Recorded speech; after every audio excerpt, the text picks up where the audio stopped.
Pinabayaan lang yung kapritsyo ni Satanas para mapatunayan ng Diyos na siya ang nagsasalita ng totoo at siya ang makapangyarihan sa lahat. Amen.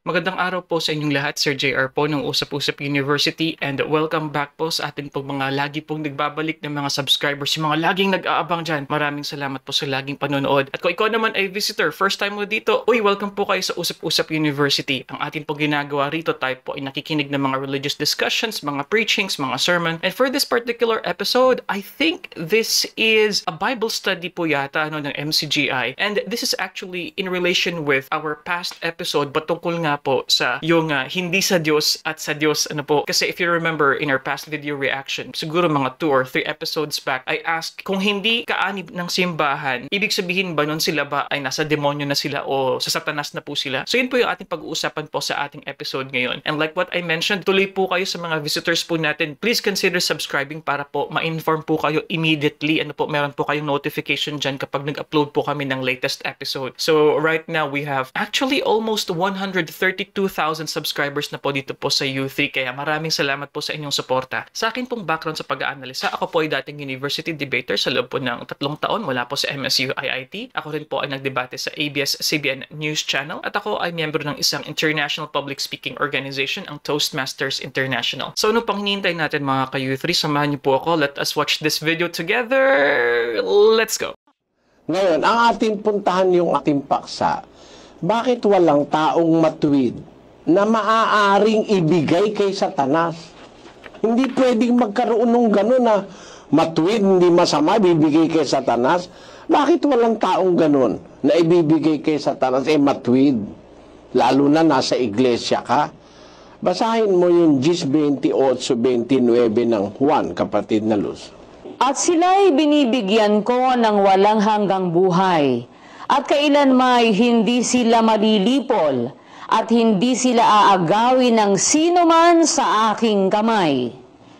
Ang aking Ama, na sa kanila ay nagbigay sa akin, ay lalong dakila kaysa lahat, at hindi sila maaagaw nino man sa kamay ng Ama. Yung palang taong matuwid nasa kamay lagi ng Ama yun kapatid na Luz Opo. Paano mo nga ibibigay kay Satanas yung nasa kamay ng Ama? Walang makakaagaw dun sa kamay ng Ama. Nakita mo, kapatid na Luz, ang katwiran? Opo. Napakaganda po nun. Pagka pala taong matuwid, nasa kamay ng Ama yun palagi. At kung nasa kamay nga ng Ama, wala pong makakaagaw sa Kanya. Sino man sa kamay ng Ama. Kung napansin mo, kapatid na Daniel, nasa kamay ng Ama, nasa kamay pa rin ng anak. Di ba? Tama po, kapatid na Eli. Ang sabi ng Panginoong Jesus hindi sila maaagaw nino man sa aking kamay. Tapos sa 29, hindi sila maaagaw nino man sa kamay ng aking Ama. Paano mo ibibigay kay Satanas yung taong matuwid nasa kamay ng Ama yan? Nasa kamay ni Kristo, nasa kamay ng Ama. Pwede mo naman pakialaman mo yung nasa kamay ng Ama. Nakuha mo yung punto ron, kapatid na Daniel? Opo. At yung salitang maaagaw, kapatid na Daniel, merong implikasyon yun ibig sabihin kahit pagtangkaan mong agawin, hindi mo kayang agawin sa kamay ng Ama.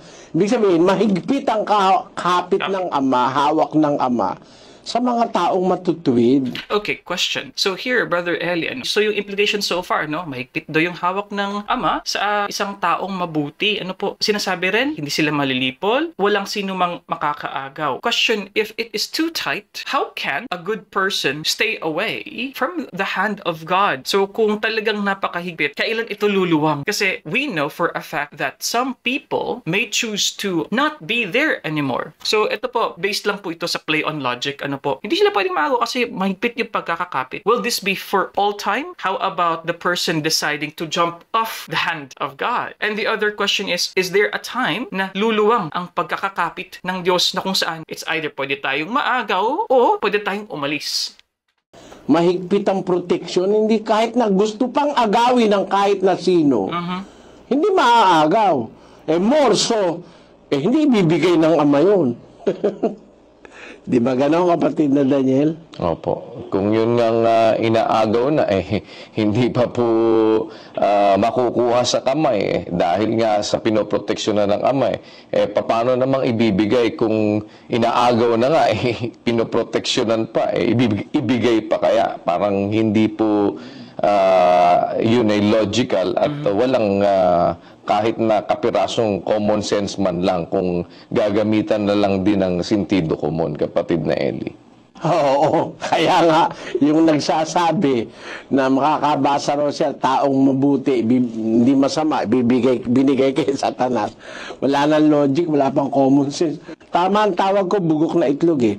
Ngayon, meron bang other sa kay Satanas, other than sa tao, meron pa bang maaaring maging reason ng pagkahiwalay ng tao sa Diyos? At kung ang tao ay sa Diyos, meron bang reason na maihiwalay pa sa kamay ng Diyos? Basahin natin ng Roma 8:35, Sis Luz, 37 at 39. Sino ang maghihiwalay sa atin sa pag-ibig ni Kristo? Ang kapighatian, o ang kahapisan, o ang pag-uusig, o ang kagutom, o ang kahubaran, o ang panganib, o ang tabak? Hindi, kundi sa lahat ng mga bagay na ito, tayo'y higit pa sa mga mapagtagumpay sa pamamagitan niyaong sa atin ay umibig. Sapagkat ako'y naniniwalang lubos na kahit ang kamatayan man, kahit ang buhay, kahit ang mga anghel, kahit ang mga pamunuan, kahit ang mga bagay na kasalukuyan, kahit ang mga bagay na darating, kahit ang mga kapangyarihan, kahit ang kataasan, kahit ang kababaan, kahit ang alinmang ibang nilalang, ay hindi makapaghihiwalay sa atin sa pag-ibig ng Diyos na nasa kay Kristo Jesus na Panginoon natin. Napakatibay pala talaga ng kondisyon ng isang taong nagmamahal sa Diyos at minamahal naman ng Diyos. Sino maghihiwalay sa atin sa pag-ibig ni Kristo? Alam mo, pag na-merit mo yung pag-ibig ni Kristo, pag napamahal ka kay Kristo at sa Ama, sigurado ka na eh. Bakit? Sabi ng Panginoon Kristo, kung ang sino man ay tumutupad ng aking salita, siya'y iibigin ng aking Ama. Sabi niya. At kami pasasa kanya, gagawin namin siyang aming tahanan. Sa Mateo 14:23. Sumagot si Jesus at sinabi sa kanya, kung ang sino man ay umiibig sa akin, ay kanyang tutuparin ang aking salita, at siya'y iibigin ng aking Ama, at kami pasasa kanya, at siya'y gagawin naming aming tahanan. O di ba yan iniibig ng Diyos yan, tao na yan? O sino ikaw makakapaghiwalay pa sa atin sa pag-ibig ni Kristo? Kamatayan, buhay, panganib, tabak, anghel, kagutom, kahubaran, kahapisan, etc., etc. Wala na eh. Pwede ka bang maibigay kay Satanas pagka ikaw ay mahal ng Diyos? Hindi po, hindi po. Hindi pwede. At alam mo, kapatid na Luz, sa kasaysayan ng Biblia, ang isang taong mahal na mahal ng Diyos, si Job eh. Opo. Okay, before we continue mga kayuthi, at pasensya na po sa mga viewers natin na ang iba ay nagagalit at naiinis dahil ako ay nagbibigay ng reaction. Ang Usap-Usap University po kasi ay reaction channel. So, pasensya na po kayo ha. Anyway, gusto ko lang po i-highlight yung sinabi po doon kanina, mula po sa John, yung sinabi na kapag sinunod mo ang aking mga salita, ang sinabi daw po rito, hindi lang actually sinabi sa John na God will love you and then we will make you as our house or our home. Hindi eh. Ang sinabi sinabi kami. Kami. So, ibig sabihin po mga ka-U3, at least from that verse, it gives me the impression that both God and Jesus will make your heart their home. Yun ang sabi po rito, di ba kami for others that are believers na Jesus and the God the Father are one. Is this a proof mga ka-U3 that they are indeed one? No, katulad po ng mga beliefs siguro po ng mga oneness? Or could this just simply mean that they are one in the action or one in what they do? So, some points to ponder mga ka-U3.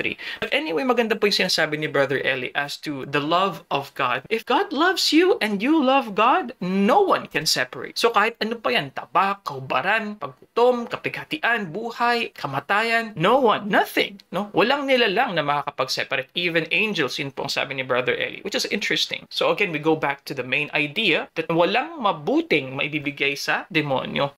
At sa pagkamamahal ng Diyos kay Job, ginamit niya si Job para patunayan niya kay Satanas na hindi lahat ng tao'y nakukuha sa suhol at sa pakinabang. Amen po.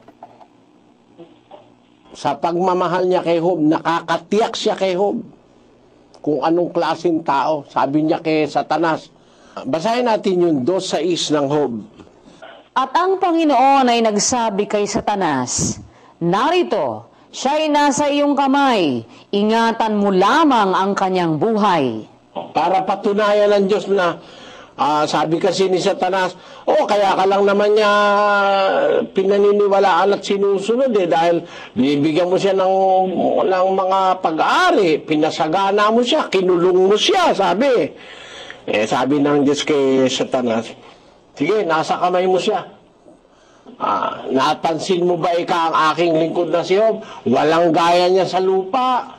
Natatakot siya sa Diyos, humihiwalay sa kasamaan, at siya'y namamalagi sa kanyang pagtatapat.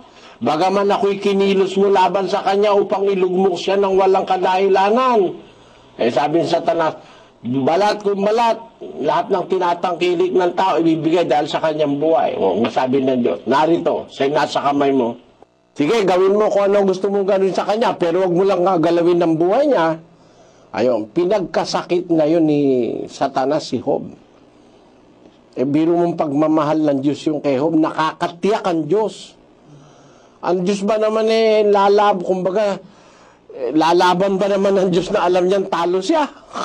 And pasensya na po, Brother Elia, but I'm just more particular with the phrase that Brother Eli used earlier. He mentioned po kasi na ginamit ng Diyos si Job. So I'm very curious about this kind of dynamics mga ka-U3. Does it still happen sa modern po na panahon ngayon that God will use us? Ano po yung ibig sabihin ng use us? So ibig sabihin po ba nun na at His own will, whatever He wants, He can control us? Ganun po ba yung ibig sabihin ng konsepto ng use? Or what? Gagamiting ehemplo? Kasi ang nangyari dito, God is saying na, kay Satanas, na si Job, dyan na siya sa kamay mo wag mo lang kukunin yung kanyang buhay. So I'm just very curious about the extent of how God can quote-unquote use or manipulate us perhaps, and also what's the extent that also Satan could affect our lives. Kasi kung sinasabi ng Diyos dito po sa Citas na wag mo lang kunin ang kanyang buhay, another question would arise, pwede bang pakialaman ni Satanas ang ating buhay to the point that we may lose our life because of Satan directly? Very interesting po yan sa akin. Gayon pa man, pinapakita rin talaga dito na si Satanas ay napakalakas na puwersa dahil marami siyang pwedeng gawin. At alam na po natin sa may nakakaalam po sa buhay ni Job, maraming nangyaring kahirapan, karanasan na hindi maganda ang naiparanas nga ni Satanas kay Job. Ito naman, Sis Luz, laban yan Laban ng Diyos at ni Satanas yan. May pinapatunayan ng Diyos na talagang sa mundo mayroon tao siyang maipagmamalaki. Kahit kay Satanas na kanyang pangunahing kaaway, na hindi kayang kunin ni Satanas sa anumang paraan. Kumbaga, parang karangalan ng Diyos si Job Di ba? Karangalan ng Diyos si Job. Sige, subukan mo. Si Satanas, yabang lang naman yung kanya Sa Diyos, nakakatiyak siya. Nakita niya yung puso ni Job Akala ni Satanas, pagka pinahirapan niya si Job, itatakwil na ang Diyos. Ginamit pa yung asawa Sabi nung asawa ni Job, namamalagi ka pa ba sa pagtatapat mo? Takwil mo na ang Diyos at mamamatay ka na. Sabi ni Job, sa kanyang paghihirap. Ano, nagsasalita kang gaya ng hangal na babae. Tatanggap ba tayo ng mabuti sa Diyos at hindi tayo tatanggap ng masama? Sa pananalitang ito, hindi nagkasala si Job sa kanyang labi, sabi ng Biblia.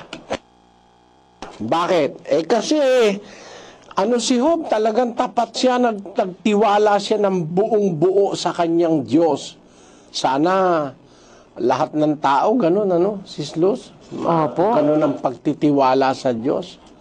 Meron kasing tao na walan lang ng baboy, ayaw na sa iglesia. Yun nga po, napakababaw. Nawalan lang ng trabaho, na ayaw na sa iglesia. Meron nawalan ng cellphone, ayaw na sa Diyos Meron nawalan ng trabaho, ayaw na sa Diyos O di ba? Meron nawalan ng asawa, ayaw na sa Diyos si Job, nawala lahat ng tupa, baka, kambing, asno, naubos, walang natira. Pati anak niya, naubos din lahat. Matindi yun, Sis Luz. Matindi yun. Sabi ko nga, napakatindi ng pananampalataya ni Job sa Diyos. Sana makakuha tayo ng pananampalataya na yun. Kasi ang tindi nun, kapatid na Luz. Ang matitira lang sa'yo, asawa lang, tapos binubwisit ka pa. Matindi yun. Pero, nasa siya kamay mo, si Job. Binigay ba? Hindi. Ingatan mo ang buhay niya. Bakit? Sa Diyos yan, di binibigay. Pinabayaan lang yung kapritsyo ni Satanas para mapatunayan ng Diyos na siya ang nagsasalita ng totoo at siya ang makapangyarihan sa lahat. Amen. Sa lahat ng kanyang mga nilikha. Sapagkat kung sa pangunahing kaaway ng Diyos, napatunayan niya na siya'y Diyos at makapangyarihan sa lahat, lalo na sa hindi kaaway ng Diyos, magtitiwala tayo na ang Diyos ay makapangyarihan sa lahat. Kaya yung mga kapatid sa iglesia, kung minsan, pinapaubaya rin ng Diyos pansamantala. Sa maiksing panahon, pinapaubaya sa pagtitest ni Satanas Kasi, alam ng Diyos may mga taong hindi sila kayang ilugmok ni Satanas. Basahin natin ang Apokalipsis 2:10, kapatid na Daniel. Huwag mong katakutan ang mga bagay na iyong malapit ng tiisin. Narito, malapit ng ilagay ng diablo ang ilan sa inyo sa bilangguan upang kayo'y masubok at magkakaroon kayo ng kapighatiang 10 araw. Magtapat ka hanggang sa kamatayan at bibigyan kita ng putong ng buhay. Maliwanag, kapatid na Daniel, Sabi ng Biblia, malapit nang ilagay ng diablo ang ilan sa inyo sa bilangguan. O di, napapakialaman sila pansamantala ng diablo, ilalagay sa bilangguan para masubok ng ilang araw. So, minsan-minsan pala, nakapangyayari yung mga kagaguhan ni Satanas sa kapatid. Pero pinapayagan ng Diyos yun para masubok lang ang kapatid. Para mapahiya si Satanas.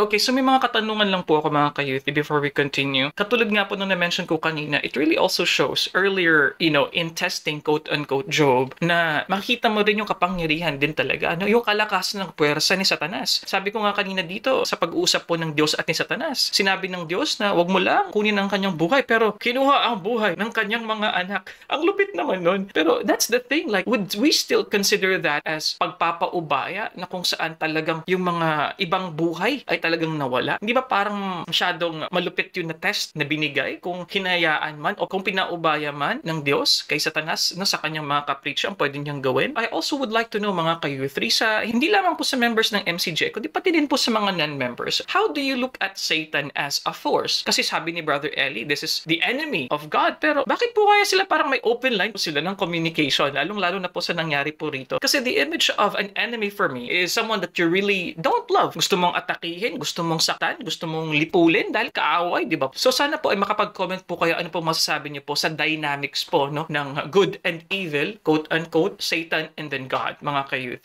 O, kita mo na, kahit ibinilanggo mo si San Pedro, nag-deny ba? Binilanggo si Pablo, hindi rin nag-deny, di ba? Binilanggo ang mga Kristiyano, pero hanggang sa kamatayan, ang tiwala pa rin nila sa Diyos. Purihin ang pangalan ng Panginoon. Amen. Meron talagang tao na mananatiling sa Diyos. Kahit subukin pa sa pamamagitan ni Satanas, kagaya ni Job at sa kagaya ng mga ibang kapatid sa iglesia ng unas, ay hindi talagang hihiwalay sa Diyos. Kaya ang konklusyon, walang taong mabuti o matuwid na ibibigay kay Satanas. Wala niyan. Ang sino mang magsabing meron yan, hinahamon ko ng diskusyon sa lahat ng kanto, sa lahat ng mall, sa lahat ng lugar. Gago yung magsasabi niyan. Di ba ganon, kapatid na Luz? Yun nga po, talaga. Wala sa katinuan ang magsasabi ng gano'n dahil sa naipaliwanag nyo nga po, walang posibilidad na ang isang taong matuwid ay ibibigay ng Diyos. Kasi nga, pinoprotektahan ng Diyos yun. Inaagaw na nga sa Kanya eh. Hindi maaagaw eh. Yung pa kayang bibitawan ng Diyos at ibibigay sa Kanya, ihahand in talaga sa Kanya. Wala po nun. Imposible po yun. Biblia no, kapatid na Daniel.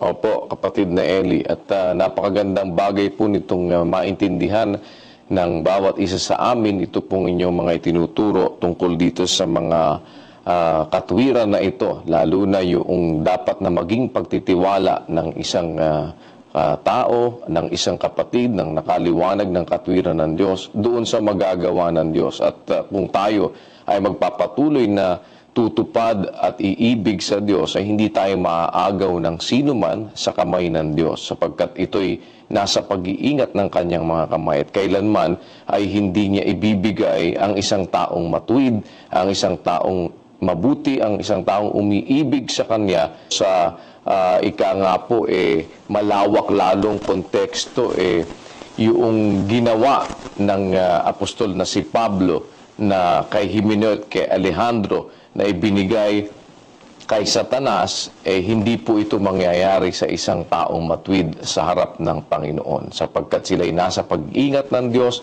at walang anumang makapaghihiwalay sa kanila, kagaya nung binanggit nga po doon sa Roma ng apostol na si Pablo na sino ang maghihiwalay sa atin sa pag-ibig ni Kristo? Ang kapigatian, ang kahapisan, ang pag-uusig, ang kagutom, ang panganib o ang tabak, wala po sa mga bagay na ito ang makapaghihiwalay sa atin sa pag-ibig ng ating Panginoong Hesukristo. At lalo naman na hindi ibibigay ng Diyos ang isang taong matuwid kay Satanas.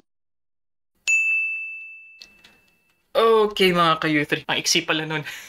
At alam ko po ang sasabihin po ng marami po sa ating mga viewers. Bitin, ayan. Siguro yung ibang kakatimpla pala nung kape ay mainit pa rin po at hindi pa naubos. Pasensya na po. But anyway mga ka-youth, so this is actually the first time po sa lahat po ng mga video reactions po na nagawa natin na kung saan may sagutan, ano po. Sometimes it may happen in other videos, pero ito po talaga na kung saan may 30 host. Liban pa po kay Brother Eli, nandun po si Sis Luz and then si Brother Daniel. So it's my first time seeing, and the role that they play, para po pala silang para silang nagre-respond sa sinabi ni Brother Eli. So ang nakita ko po, tinatanong minsan ni Brother Eli na ano masasabi niyo yan, Sis Luz or Brother Daniel, and then they will also contribute something to the main discussion. Pero mostly it's just a rephrase, rephrase lang po yung sinasabi, katulad po ng sabi ni Sis Luz kanina, sinabi niyang term na hand in, ni-rephrase niya yung sinabi ni Brother Eli, and they are just responding. And also I noticed that Brother Daniel, in responding, tama nga po, this learning is very important for us, Brother Eli, something like that. So they are just responding, but they do not really get in the way sa pagbibigay ng main na preaching. So I find that interesting mga ka-youth na may parang responsorial pong nangyari in a way. Na-mention ni Brother Daniel kanya sa end part, siguro po prior to this video baka may discussions or meron pong reference sa kay Alejandro na binigay kay Satanas. Sa mga listeners po natin at sa mga viewers po natin, baka po pwede po kayong mag-comment sa baba, ano po yung nalalaman nyo patungkol tungkol po sa pagbibigay, kung meron nga bang situation in the Bible where yung isang mabuting tao or isang tao ay ibinigay kay Satanas, mga ka-U3. But definitely, this discussion and this answer of Brother Eli is centered on the example of testing Job through Satan. But like what I mentioned, mga ka-U3, gusto kong malaman yung dynamics po ng kumbaga the quote-unquote enemy relationship ng Diyos at ni Satanas, dahil parang napaka-open line at napaka-accessible naman nilang dalawa as to their own communication. Nasabi nga ni Brother Eli in his words, no, pinagbigyan ng Diyos ang kapritsyo ni Satanas na in testing Job. Please comment below, dahil palagi ko po masyado po maiksi itong kanila pong tinalakay. Baka may mas alam pa po kayo ng mga interpretation patungkol po sa dynamics at sa story po ni Job mismo, dahil sinasabi din na talagang si Job ay isang upright na tao, isang napakagandang modelo po para po sa lahat. In fact, in the Western culture, we often look at Job as a patient man. Although, now that I'm thinking about it, I think it's not just about patience. It's about resilience, it's about perseverance, and it's about sacrifice. And it's about pain. Napakatindi po ng karanasan ni Job, which begs me also the question, iba yata, it seems for me, iba yung God na meron dito kumpara sa God of the modern time, mga ka-UT, dahil sabi ko nga po, napakatindi naman po ng test. Kung yan ay test ko, siguro malamak, hindi talaga ako papasa sa ganitong uri ng test, mga ka-UT. So let's make the comment section interactive, mga ka-UT. At alam niyo na po yan na we always encourage everyone na magbigay po ng mensahe po ng comments sa baba. Lahat po kasi ng mga mensahe nyo ay binabasa po talaga namin. And as always, if you like these kinds of videos, kung ikaw ay visitor lamang, ay huwag ka nang mahiya, libre po ang subscribe. Hindi po equal yan sa pera yung maraming subscription, hindi po yan nakapagpapayaman. Hindi po kami kumikita riyan. And also, you can watch this video here, mga ka-UT. And if you don't like this video, you can watch the playlist there. And I'll see you guys next time. Peace. Bye-bye.